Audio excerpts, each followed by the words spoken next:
Perfecto, retomamos entonces esta segunda fase del congreso y quiero aprovechar este momento para invitarlos a todos los donantes asistentes y aún no se han inscrito, no se han registrado por alguna razón, por favor regístrense porque al final de este evento vamos a lanzar el concurso que ya como lo hemos anunciado por redes.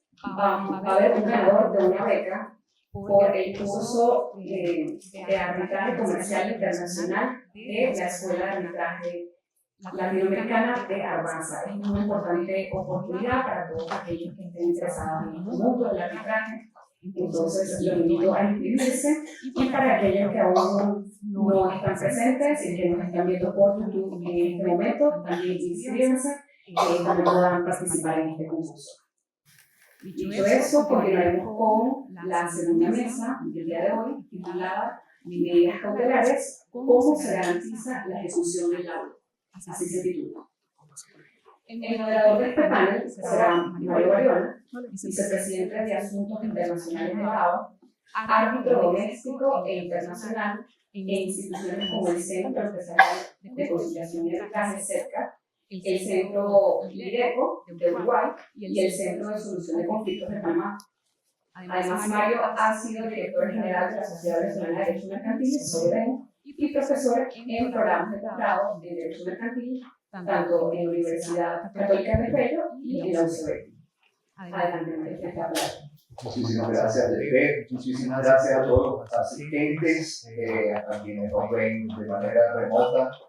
Y un agradecimiento especial al comité organizador de la Asociación Venezolana de Arbitraje por hacer posible este evento una vez más. Voy a invitar a los panelistas a aproximarse a la sala. Por favor, a la profesora Andrea Cruz, el profesor Alfredo Abu Hassan, a César Socorro y don Javier Ochoa.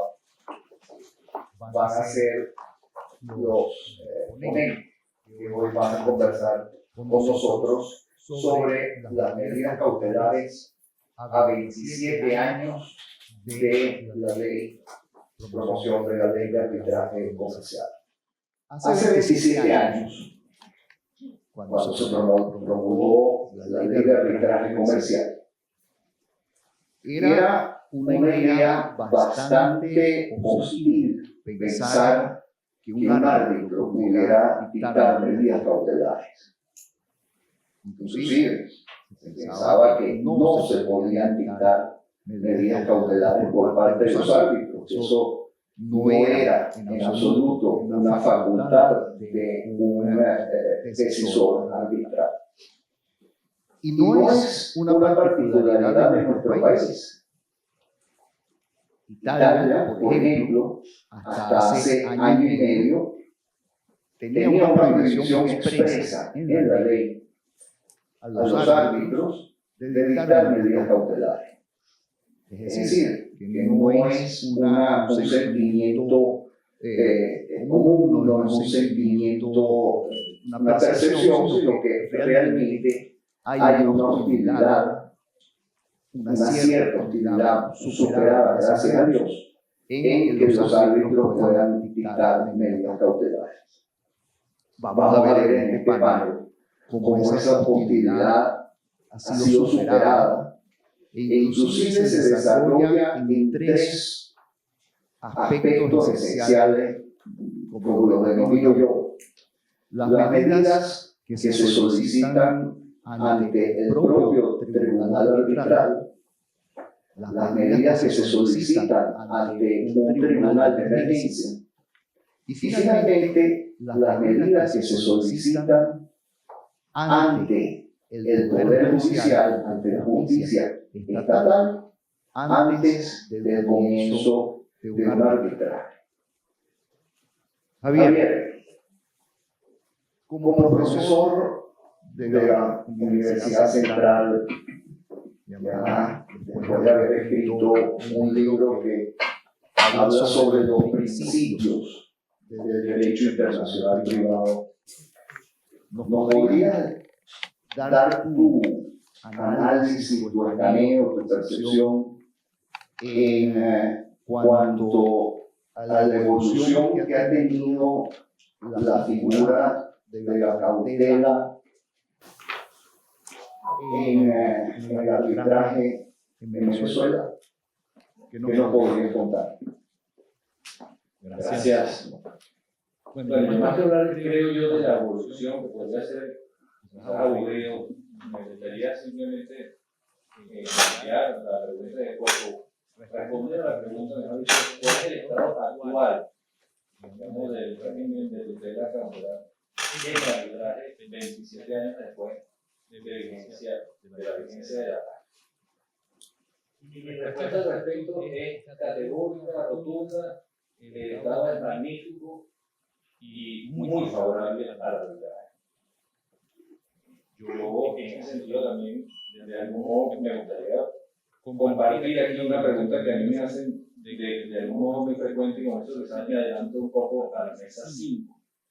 Porque la eficacia del arbitraje está íntimamente relacionada a la eficacia de la tutela cautelar, o viceversa.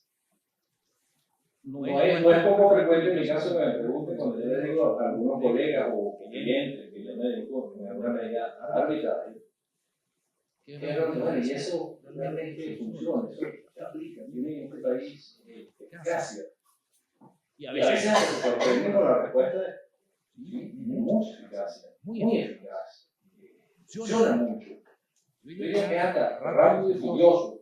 En comparación al menos con los tiempos y la eficacia de la jurisdicción judicial. Entiendo que por ahí hay algunos funcionarios, no estoy hablando mal ni del sistema, ni de nuestro régimen procesal, porque eso pasa prácticamente en todas partes del mundo. El sistema arbitral es más rápido que el judicial, y esa es una de las ventajas comparativas del arbitraje. En Venezuela, el sistema cautelar ratifica esa situación.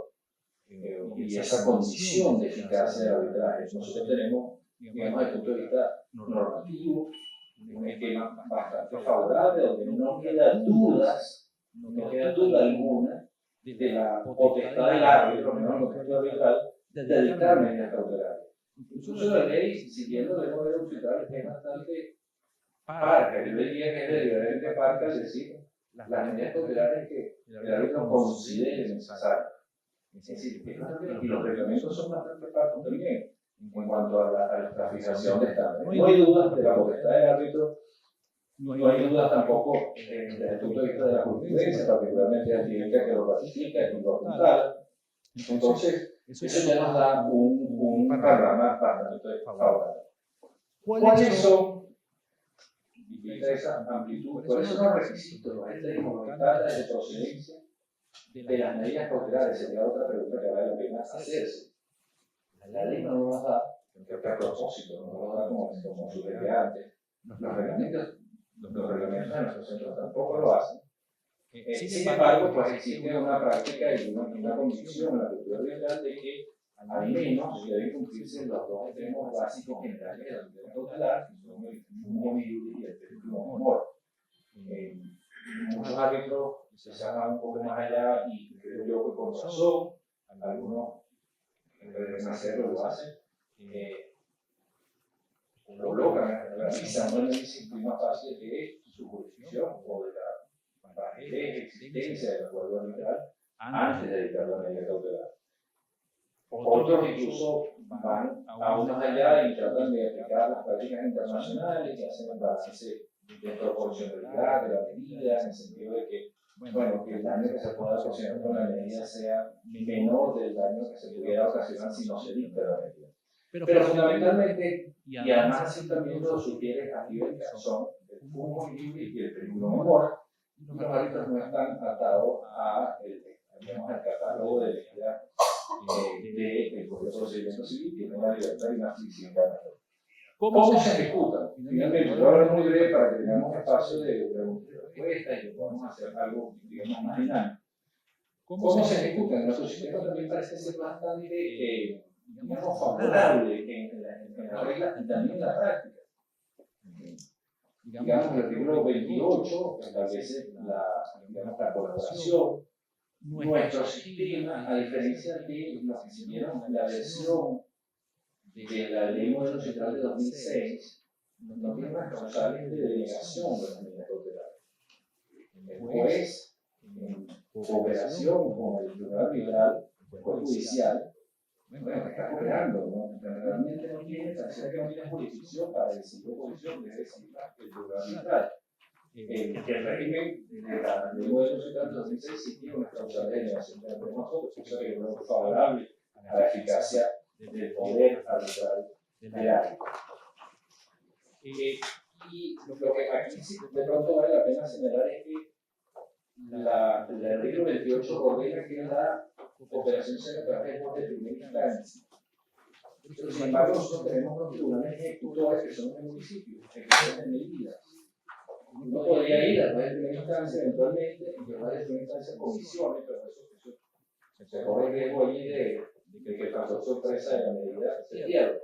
En la práctica, los jueces del municipio y los tribunales acostumbramos a ir directamente a los jueces del municipio y se ejecutan las medidas cautelares con una eficacia y una rapidez bastante, digamos, favorable. En resumen, creo que tenemos, como comentario introductorio de este país, un sistema cautelar arbitral muy favorable que permite que la eficacia del arbitraje se fortalezca, se fortalezca, y que 27 años, digamos, después de la vigencia de la LAC, creo que debemos sentirnos orgullosos de que ese sistema y confiados de que el sistema del arbitraje es la herramienta, el mecanismo más adecuado en general, al menos para los casos comerciales. Muchas gracias por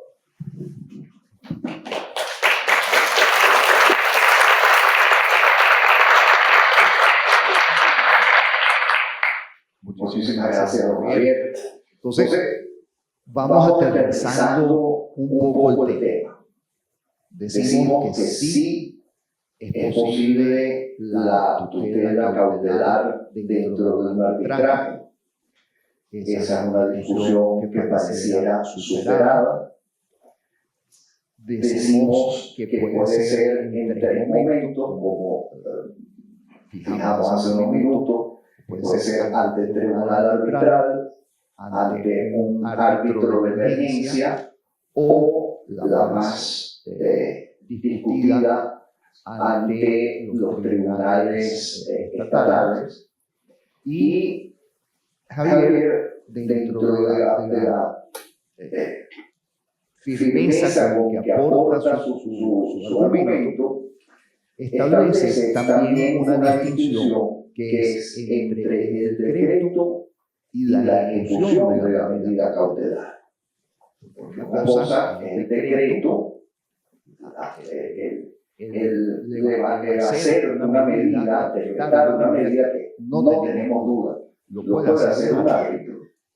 Pero aquellas medidas que necesitan la fuerza, el vis, para poder ser ejecutadas, no pueden estar en manos de un árbitro.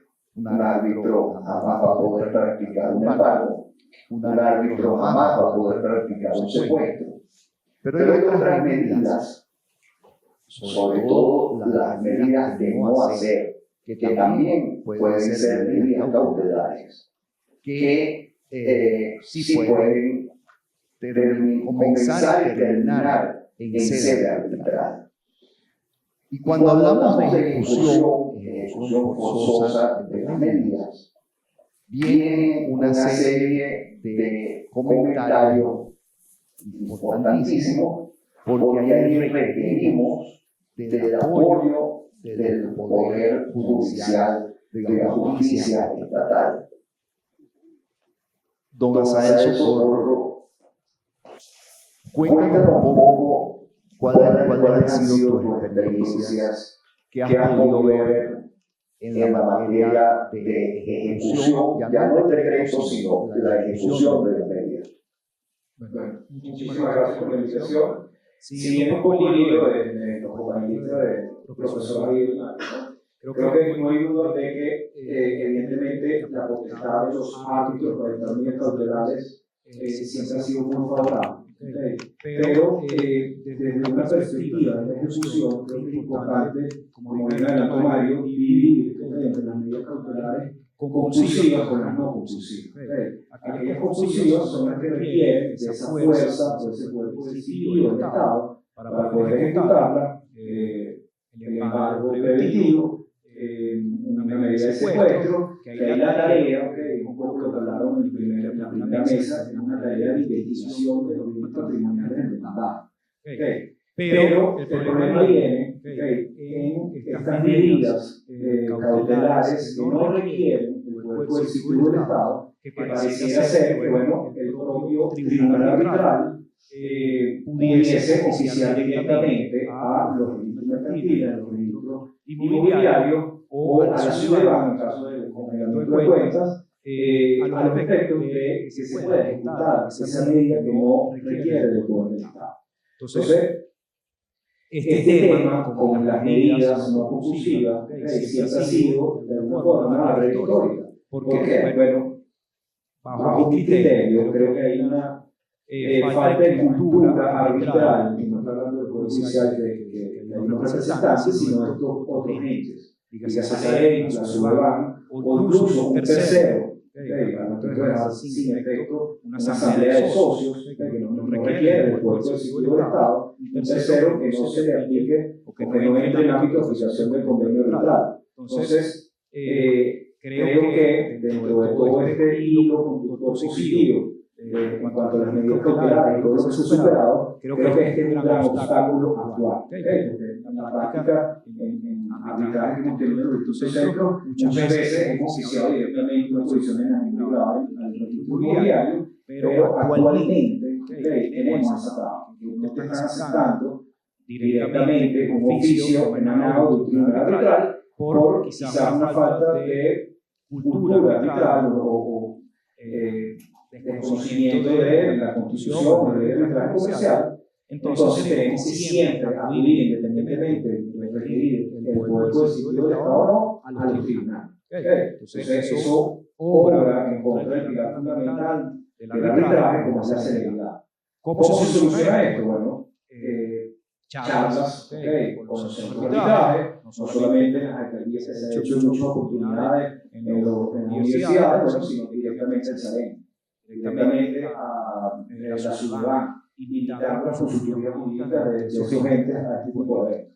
Yo creo que la solución con estas medidas que no requieren del poder coercitivo del Estado, donde el escenario es, mira, el árbitro de emergencia que dictó ese provisión de emergencia que vaya directamente a que se siente la nota marginal en el registro inmobiliario.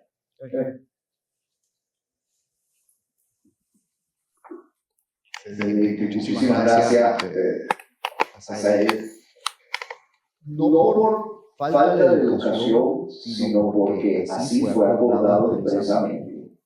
Hemos dejado a la profesora Andrea Cruz después de dos caballeros, pero llega su momento para decirnos qué ha podido investigar, qué ha podido recopilar de información en cuanto a las medidas que eran del tercer tipo que dijimos que son las más discutidas, y por lo tanto entramos ahora en el picante de esta conversación. ¿Qué nos podrías decir de la sentencia Activenca, su vigencia? Yo creo que ha pasado 15 años desde Activenca, y es el caso, lo voy a poner de la manera más gráfica posible, para que todos nos ubiquemos en la explicación de Andrea, que es extraordinaria sobre este punto, que es, todavía no hemos planteado un arbitraje, que ni siquiera se puede hablar de árbitro de emergencia. Y sin embargo, necesitamos una cautelar con urgencia. Puede haber un daño para el solicitante, para el demandante, puede haber un daño si no se obtiene una cautelar en cuestión de horas, en cuestión de días, y optamos por ir a la justicia estatal, aún teniendo una cláusula de arbitraje. ¿Qué sucede en esos casos, Andrea? Sí, gracias, Mari. Sí, lo acordamos, así que no hay ningún problema.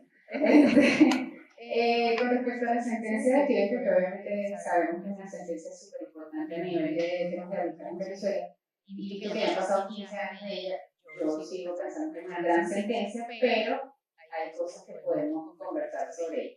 Con respecto al tema de las medidas prearbitrales, ya está, digamos, aceptado, por supuesto, que los árbitros pueden dictar medidas cautelares, pero como dices, es un poco turbulento cuando decimos, ok, ¿qué hago si el tribunal no se ha constituido?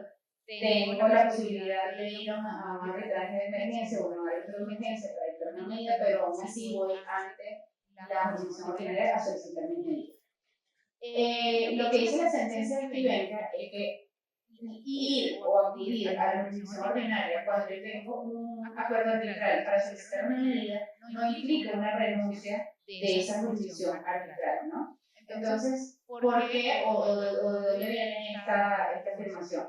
Primero, que por el desarrollo de la sentencia, obviamente aquí habla de asistencia y coordinación entre la jurisdicción ordinaria y la jurisdicción arbitral, es decir, no es que una elimina por completo a la otra, y por supuesto la elección privada entre las partes de resolver una controversia a través de un arbitraje no elimina automáticamente los poderes jurisdiccionales que tiene, por supuesto, un juez ordinario ante cualquier ciudadano, por ejemplo, en la República Bolivariana de Venezuela. Entonces, ¿de dónde entiendo yo que viene esto? Bueno, que yo no puedo dejar la parte de intervención, en el sentido de que si yo elegí un arbitraje, pero el arbitraje pasa por una etapa que no existe en la jurisdicción ordinaria, por supuesto, que es la constitución del tribunal arbitral. Entonces, ¿cómo yo puedo protegerte a ti que necesitas una medida que usualmente está atada a un tema de urgencia o por lo menos inmediatez, que yo no puedo esperar ciertos tiempos para obtener esa medida? ¿Cómo te puedo proteger? Bueno, entonces yo te digo a ti que tú puedes acudir a la jurisdicción ordinaria y eso no implica que estás renunciando a tu compromiso arbitral. Esto fue hecho por la sala con una serie de condiciones.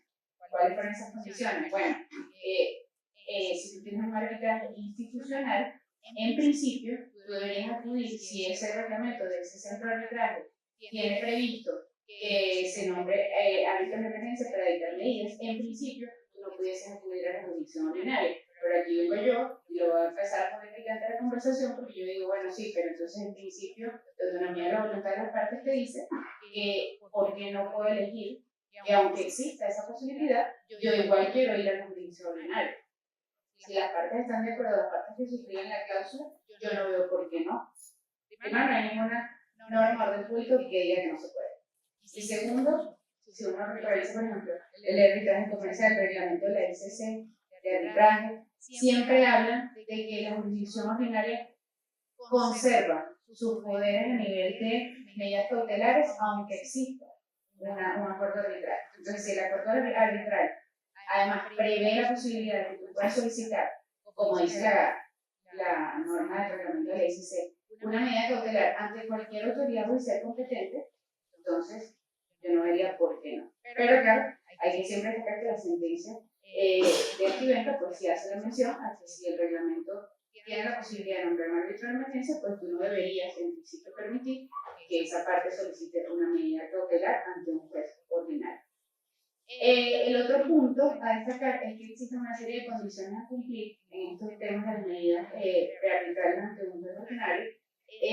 Las que me parecen más relevantes al respecto de nuestra conversación son, primero, que tienes 30 días continuos a partir del decreto de la medida para tú intentar la demanda arbitral. Esto lo que busca obviamente es evitar que tú simplemente uses la jurisdicción ordinaria para luego no intentar ninguna medida, sino simplemente afectar a la parte con una medida cautelar. Y luego, digamos que esa, o sea, es bastante razonable en mi opinión. Y luego tenemos el tema de los 90 días continuos, contados a partir de la ejecución efectiva de la medida para constituir el tribunal arbitral. Eso, digamos, cuando uno lee toda la sentencia, me parece una gran sentencia, es también razonable. Pero aquí pudiésemos también sacar otro tema que puede ser un punto de conversación, que es qué pasa si la parte que está afectada por la medida, por X o Y razón, usa tácticas de guerrilla, se vale de lo que dice el propio reglamento del centro de arbitraje para no constituir a tiempo el tribunal arbitral y así lograr el decaimiento automático de la medida, como dice la sentencia aquí. Entonces, traigo a colación estos dos puntos para que sigamos la conversación y bueno, ya después tendremos algunas conclusiones. Gracias, Andrea. Andrea nos da estas opiniones siendo abogada egresada del UCB, socia de Torres Blas y Araujo, y teniendo un LLM en Air and Space Law de la Leiden University.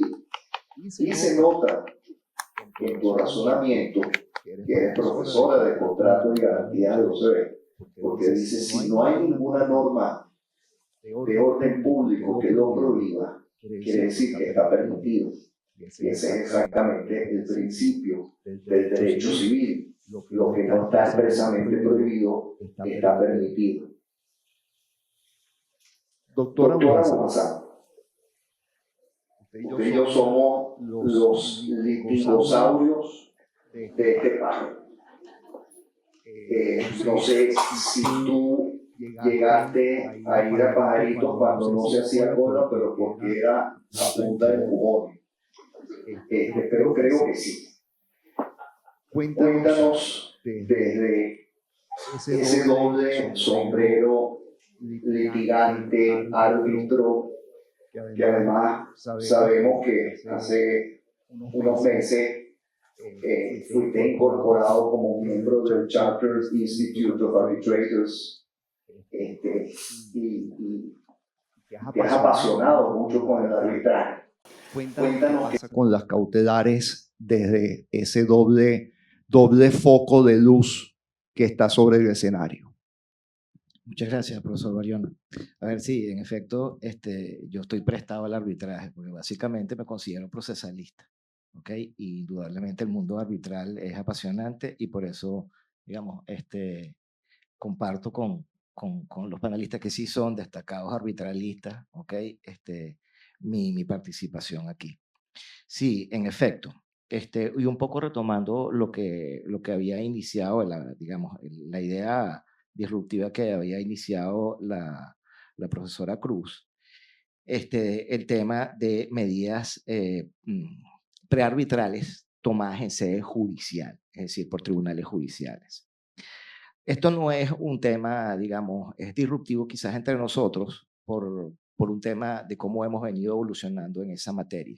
Un poco lo que había anunciado ya el profesor Bayona cuando hizo la introducción. Pero no es una cosa distinta, ¿ok? O no es algo que esté demasiado deslastrado. De hecho, está muy aparejado a la equivalencia funcional que existe en materia cautelar, como regla general, es decir, aquello que llamamos el principio de equivalencia funcional en materia de medidas prearbitrales, ¿ok? Que básicamente obliga a la jurisdicción a respetar las medidas cautelares que hayan sido decretadas en sede arbitral, que son los casos, vamos a decir, normales, donde se decreta la medida cautelar desde el arbitraje hacia el Poder Judicial y nosotros pedimos auxilio desde el arbitraje al Poder Judicial para poderlo ejecutar. Aquí es algo muy parecido, pero a la inversa. Por aquí lo que le estamos pidiendo es al Poder Judicial que decrete la medida para auxiliar luego la garantía, valga la acotación, del laudo que se vaya a dictar en el arbitraje. Y es perfectamente posible hacerlo desde el Poder Judicial hacia el arbitraje, incluso como regla. Y es lo que prevé, por ejemplo, el artículo 9 de la ley modelo UNCITRAL. ¿Qué es lo que pasa? Ese artículo 9 de la ley modelo UNCITRAL, que deja por sentado como regla que yo siempre puedo acudir al tribunal judicial para pedir medidas prearbitrales como regla, no está en nuestro sistema de la ley de arbitraje comercial venezolano. Y ahí empieza, ¿ok? Digamos, el esfuerzo de tener que evolucionar luego de 27 años y empezar a revisar las cosas que haya que revisar. ¿De qué estamos hablando aquí? Básicamente estamos hablando de la compatibilidad y auxilio que debe haber entre el Poder Judicial y el arbitraje. Pero esta vez, no tanto para ejecutar, ¿ok?, sino para obtener protección cautelar directamente y antes de que se inicie el arbitraje en el Poder Judicial. Y es perfectamente posible. ¿Qué ocurre? Tenemos la regla instaurada por Astibenca. Y eso nos impide, digamos, nos ha impedido evolucionar en esa comprensión. Pero básicamente lo que yo quería exponerlo es que teniendo claro la exposición y lo que nos aclaró la profesora Cruz, ¿ok?, y el buen estado del arbitraje y esa relación poder judicial-arbitraje que hay ahorita, el tema es el cómo lo hacemos, ¿ok? Porque luego de decretar la medida hay una serie de cosas que se producen luego de ese decreto que tengo que saber por dónde me voy a regir. Entonces, aquí podemos optar por varias alternativas, ¿ok? La primera, que el procedimiento y las reglas procesales se deben seguir por las reglas de procedimiento previstas en el Código de Procedimiento Civil. ¿Por qué? Porque la medida está siendo decretada en el Poder Judicial y lo que aplica ahí es el Código de Procedimiento, pero siempre teniendo en cuenta las particularidades y fundamentos del procedimiento arbitral. ¿Ok? Aquí estamos en presencia de una jurisdicción ad hoc, porque el Tribunal Judicial va a funcionar como una jurisdicción ad hoc en colaboración del arbitraje. ¿Ok? Y una inaplicabilidad en esta primera idea, en esta primera tesis del reglamento arbitral. ¿Por qué? Porque estamos en sede judicial. ¿Ok? Y la ley procesal aplicable es el Código de Procedimiento Civil. Esa sería la primera alternativa. ¿De dónde podemos sacar esto? Vemos que el capítulo 4, literal A, de la revisión que se hizo en el 2006 de la ley modelo UNCITRAL, en el artículo 17J, lo prevé expresamente. Pues dice que para dictar las medidas se dictan al servicio de las actuaciones arbitrales y deja bien claro que el tribunal ejercerá dicha competencia, el tribunal judicial, de conformidad con los principios y procedimientos, de conformidad con sus principios y procedimientos y teniendo en cuenta los rasgos distintivos del arbitraje. Lo que quiere decir que nos está diciendo, si se va a hacer en el Poder Judicial, que se haga como se hace allá. Otra alternativa es que el procedimiento a seguir sea el del reglamento, pero en el Poder Judicial. Y seguir los trámites, por ejemplo, oposición, traer a pruebas, etcétera, todo lo que requiera el tema de la solicitud cautelar por el reglamento que sea aplicable. Aquí, una vez decidida la medida, su oposición quedaría en manos del tribunal arbitral, siempre, ¿ok? Yo podría hacer oposición y todo luego tendríamos que esperar a que se constituya el tribunal arbitral. Esto podría ser una segunda tesis, ¿ok? ¿Por qué? Porque incluso el artículo 17 de la modificación de 2007 de la ley UNCITRAL, ¿ok?, dice para dictar la medida, lo que quiere decir que oposición y todo lo demás tendrá que seguirse por los lineamientos procesales del centro de arbitraje.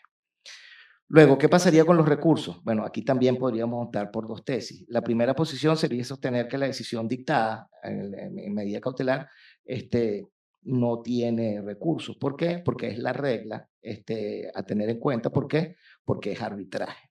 ¿Ok? Esa podría ser una tesis. Y todo lo que tenga que ver con eso tiene que ser o tiene que regirse por reglamento y por los principios generales del arbitraje. Pero la otra, ¿ok?, es que sí es posible hacer apelación por lo menos. ¿Por qué? Porque estamos en sede judicial y hay que aplicar la ley de procedimiento que corresponde. Y en este caso es el Código de Procedimiento Civil. Esas serían las dos alternativas en este caso. Entiendo que el asunto puede ser complicado, ¿ok? Pero si lo vemos desde el punto de vista de que lo que estamos haciendo es colaboración y auxilio, aquí lo que estamos haciendo es colaboración y auxilio desde el Poder Judicial para el arbitraje, ¿ok? En un momento donde el arbitraje está un poco, vamos a decir, en formación y es necesario. Y debemos recordar que como medio alternativo de solución de conflictos, el enfoque central y principal siempre será la protección de los intereses en conflicto y asegurar el laudo arbitral y el arbitraje. Muchísimas gracias, profesor. Don Javier, Uno de los principios o dogmas que siempre rondan las medidas cautelares es si se deben decretar o no sin audiencia de la otra parte. Un razonamiento lógico es que si yo tengo que embargar unos bienes para garantizar un proceso y esos bienes son fácilmente enajenables o distraíbles, pues si yo le aviso a la otra parte que voy a pedir y voy a ejecutar ese embargo, es evidente que voy a quedar, va a quedar ilusoria mi pretensión. El razonamiento contrario es que dice que siempre debe garantizarse la defensa de la parte. Este principio del inaudita alteram parte, ¿cómo lo ves en la ley de arbitraje comercial y en los distintos reglamentos de los centros de arbitraje que conocemos en Venezuela? Gracias. Yo creo que vale la pena recordarse por allí de una muy emblemática sentencia de la Corte Suprema de los Estados Unidos del año 99, estamos hablando de 25 años, más de 25 años atrás, en la que se toca el tema cautelar en general en los litigios internacionales y se dice que en el estado actual de la tecnología, hace más de 25 años, digamos, la protección cautelar tiene que tomar cuenta de esos avances porque las personas pueden transferir los activos de un país a otro de manera instantánea y se generan modos de evadir el fallo que antes eran inimaginables. Bueno, 26 años después, ahora con la tecnología que tenemos desde el equipo que yo estoy hablando y puedo perfectamente transferir los activos. De modo que hoy, más que nunca, creo yo que el factor sorpresa es indispensable para que una tutela cautelar sea eficiente. Por supuesto, hay casos donde no necesariamente el factor sorpresa va a jugar un elemento determinante, pero en buena parte, yo diría que en la mayoría de los casos en los que se requiere la tutela de urgencia, anticipada, provisional, es necesario el factor sorpresa y nuestra ley, como yo decía al principio, es bastante parca y da perfectamente luz verde a la posibilidad de dictar las medidas cautelares sin escuchar a la otra parte. Tenemos en el reglamento del CAC la necesidad de que una vez dictada se comunique, pero en todo caso se dicta sin la audiencia de parte y eso creo que está, digamos, establecido y admitido de manera prácticamente pacífica, sin perjuicio de que los árbitros son los que deciden y en esa decisión, obviamente las circunstancias particulares de cada caso juegan su rol correspondiente. Habrán situaciones en donde la verdad, los documentos que se están planteando, la solvencia que pueda tener el demandado, hagan al árbitro considerar que debe notificarlo primero y creo que es válido también, aunque me parece a mí que la regla y lo natural es que las medidas cautelares cuenten con el factor sorpresa para que sean efectivas. Esa es la opinión que yo defiendo. Gracias, don Javier. Cuando estamos hablando de arbitraje, uno de los principales consejos es de deslastrarse de los conocimientos que tenemos del procedimiento civil normal. ¿Por qué? Porque el arbitraje necesita ser desregulado. Si ustedes leen la ley modelo UNCITRAL, si ustedes leen la ley de arbitraje comercial que tenemos, si ustedes leen la mayoría de los reglamentos, lo que van a ver es una ausencia de reglas y eso hace surgir la pregunta inmediatamente siguiente. Entonces, ¿quién pone las reglas de un arbitraje? Las partes. Las partes son las que se dan sus propias reglas, comenzando el arbitraje, y a falta de acuerdo de las partes o porque hayan omitido algo, entonces toca un papel fundamental a los árbitros, que es el de dictar las reglas de ese específico proceso. Cuando no tenemos reglas determinadas dentro de la ley de arbitraje comercial, o muy pocas, no tenemos reglas determinadas en los reglamentos, hay que acudir necesariamente a los principios que informan el proceso arbitral. Y estos principios son contradicción, igualdad de las partes y celeridad del proceso. Ante estos principios, don Asael, ¿cómo enfocarías tú las medidas que son de no hacer, medidas que impedirían una determinada conducta, contra las medidas que sí necesitan una ejecución coercitiva, y cómo estos principios juegan sobre esta división entre ambos tipos de medidas? Bueno, como bien mencioné, ¿no? La distinción entre un tipo de medidas, las compulsivas y no compulsivas, vienen de la mano de la problemática en la ejecución. ¿Okay? Y realmente, los distintos centros, en principio, no establecen, a diferencia del Código de Procedimiento Civil, un mecanismo, un procedimiento tan específico, ¿no? Pero eso nos lleva a la mano a tocar un tema que yo creo que, como dijo Andrea, picante, ¿okay? Que es el tema de los recursos, a la falta de especificación en los reglamentos, a los recursos que existan en principio en contra de las medidas cautelares. ¿Okay?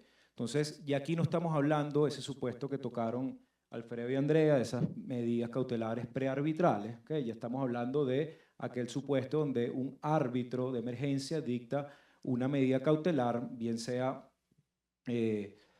compulsiva o no compulsiva, ¿okay? En el marco de un procedimiento arbitral. ¿Okay? Entonces, en principio, el único recurso que cabe judicial en contra de un laudo definitivo en este caso es el recurso de nulidad. Eso no arropa o no abarca, a las medidas cautelares.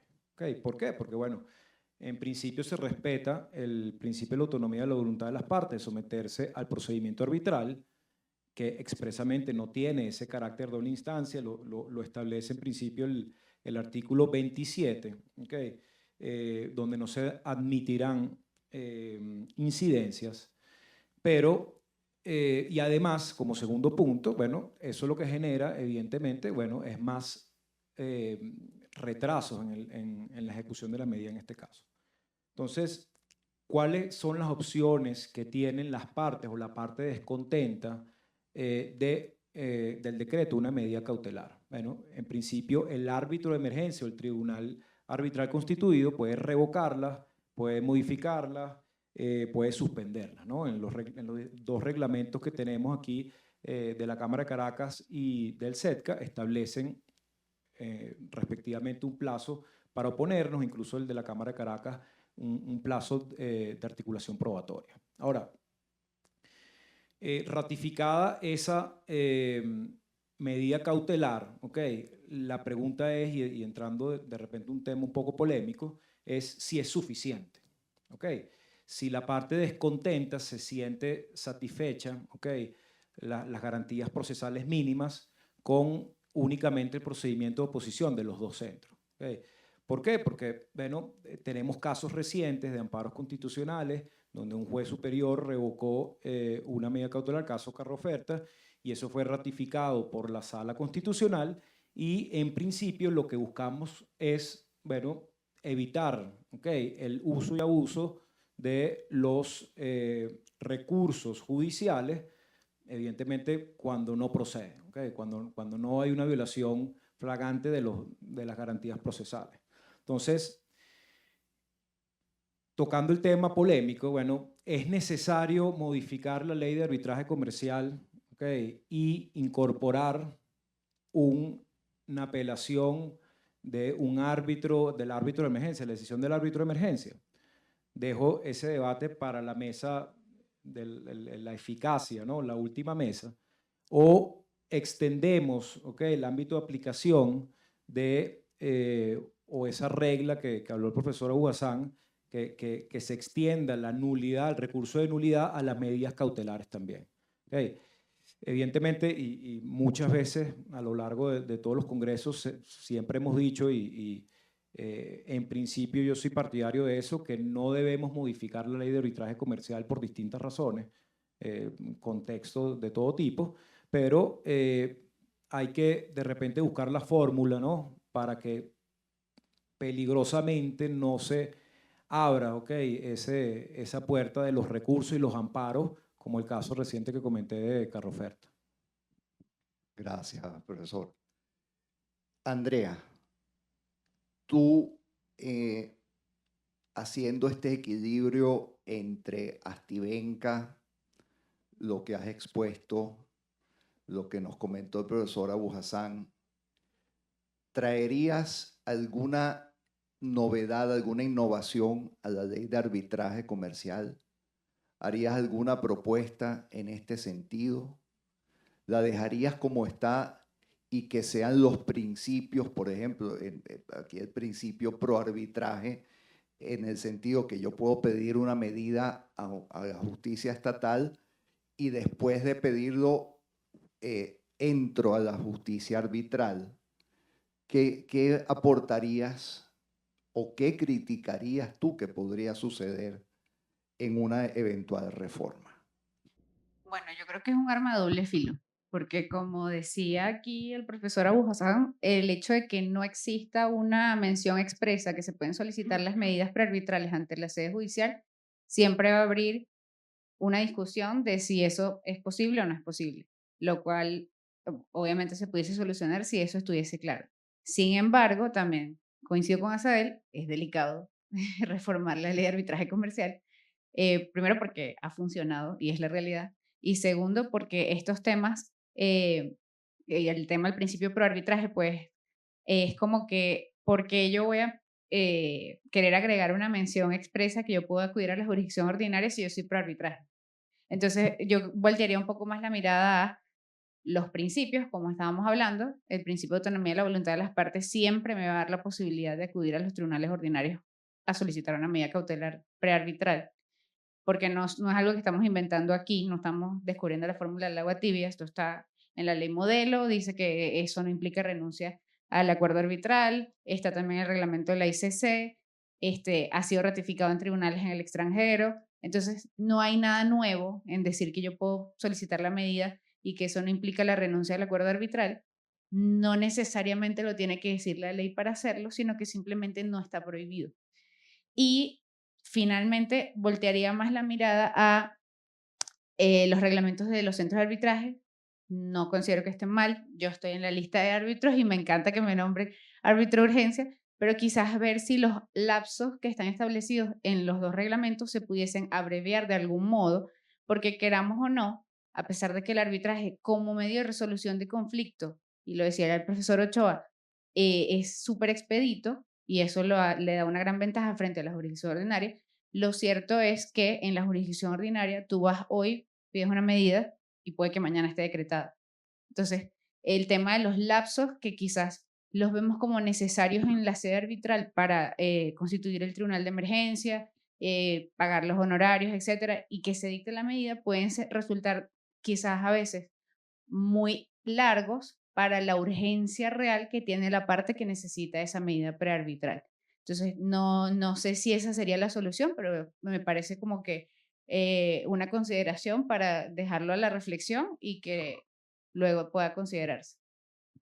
Perfecto, muchísimas gracias. Nos quedan escasos minutos. Profesor Abu Hassan, si le tenemos que hacer la carta al niño Jesús en materia de medidas cautelares arbitrales, ¿qué pediría? Ok, por ser el último se ve que el profesor Bayona me lanzó duro, me lanzó recta al pecho.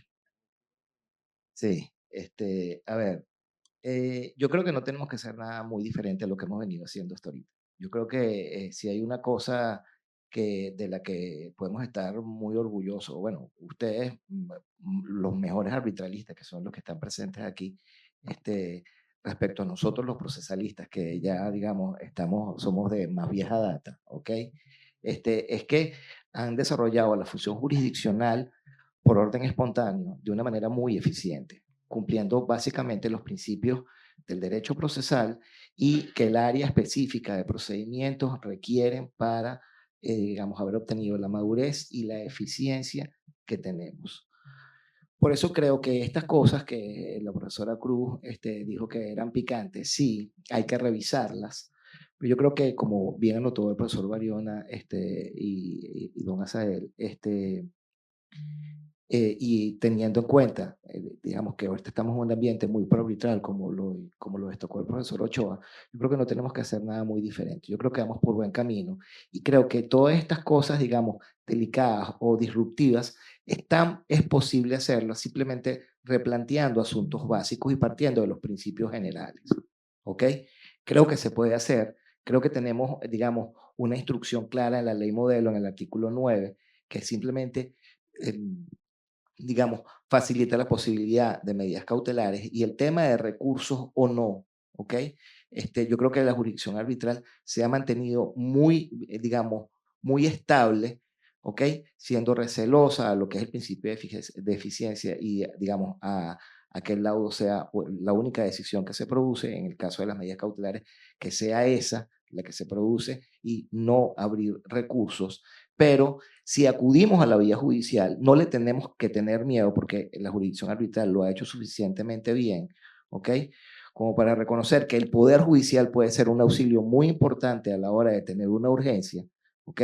Y podemos usar las reglas que se aplican, porque nuestro Código de Procedimiento así las regula, si esa es la alternativa, o que el Tribunal Arbitral entienda que puede aplicar el reglamento porque está actuando en auxilio del arbitraje y seguir hacia adelante, porque si hay algo que tenemos que tener claro, es que el justiciable, la persona que va al tribunal judicial o que va a la sede arbitral o que, digamos, tiene la potencialidad de ir a la sede arbitral, debe tener cubierta la garantía de procedimiento judicial efectivo. Eso es lo único, digamos, que debemos tener siempre como norte. Y si lo seguimos haciendo desde el arbitraje como lo hemos venido haciendo, no tenemos que tener miedo a acudir digamos, como regla general al Poder Judicial para obtener tutela cautelar previa antes de iniciar el arbitraje, lo que allanaría un poco el tema de poder hacer los nombramientos como se debe hacer, estando asegurados cautelarmente. O acudir a los centros de arbitraje que, como excelentemente lo han hecho en Venezuela, son muy eficientes a la hora de otorgar medidas prearbitrales de una vez ya en la sede arbitral. El tema es tener herramientas. La persona que acude a la jurisdicción necesita las mayores herramientas posibles. Mientras mayores herramientas le demos, mejor va a funcionar la cosa. Muchísimas gracias.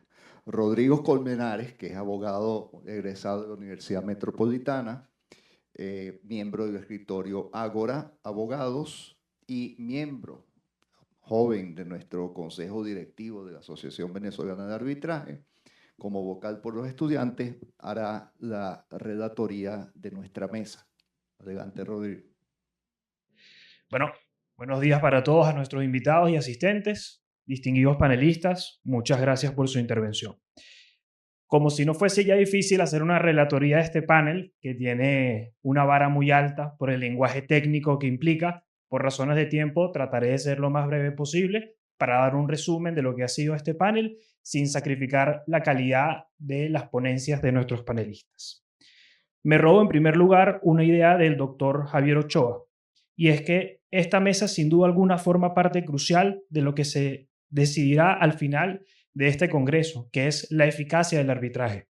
Sin duda alguna, la protección cautelar significa un espacio y un pilar fundamental para entender si el justiciable, los clientes y cualquier individuo que considere resolver alguna controversia piensa que el arbitraje puede ser algo que le funcione a sus problemas. Para eso, considero que este panel tiene dos puntos fundamentales. Primero, la protección cautelar. La evolución de la protección cautelar en nuestro sistema es, como se ha señalado, muy favorable a la eficacia del arbitraje. La ley de arbitraje comercial nos ha dotado de un marco sólido que se resume en 2 puntos principalmente. La potestad inequívoca de que el árbitro tiene la potestad indiscutible de dictar las medidas que considere necesarias. Y esta facultad es hoy incontrovertida, permitiendo al árbitro utilizar un amplio abanico de medidas nominadas e innominadas. De igual manera, el segundo punto es la oposición exclusiva arbitral. Es decir, las decisiones cautelares del árbitro no son recurribles judicialmente. Cualquier oposición debe tramitarse y resolverse exclusivamente en sede arbitral, preservando la autonomía del arbitraje y evitando la indebida intromisión judicial. Y como segundo punto de este panel viene lo que se considera el auxilio judicial y el juez como un aliado estratégico. Si pensamos en todo el proceso del decreto y ejecución de una medida, podríamos decir que el arbitraje es el martillo y la jurisdicción ordinaria es el clavo, que permite que este proceso cumpla su fin y sea eficaz. La verdadera garantía de la tutela cautelar recae en su ejecución efectiva, y para esto tenemos varios puntos. Primero, la ejecución coactiva. El árbitro carece del poder coactivo directo y por eso requiere de la ejecución forzosa a través del auxilio judicial. El límite y el alcance del juez debe limitarse a prestar la colaboración necesaria por parte del Poder Judicial. Su rol es de auxilio estricto, no de reevaluación del fondo o de la procedencia de la medida. Y como último punto, las medidas prearbitrales a partir de las consideraciones de la sentencia Stivenka, que reconoce la compatibilidad de solicitar medidas cautelares ante el juez antes de la constitución del tribunal arbitral, como una válvula de seguridad esencial. Sin embargo, este proceso de Stivenka nos da pie a que hay muchos aspectos que todavía falta considerar y analizar a la hora de solicitar medidas prearbitrales. Como mensaje final, una ley es tan fuerte como los mecanismos que aseguran su cumplimiento. En Venezuela, la protección cautelar parecía una promesa, pero este panel nos ha dejado claro que es una realidad consolidada. La tutela cautelar en Venezuela ha pasado a ser un mecanismo eficiente para demostrar que una justicia tardía es una justicia denegada y que en el arbitraje la medida cautelar es la velocidad que asegura la victoria. Muchas gracias.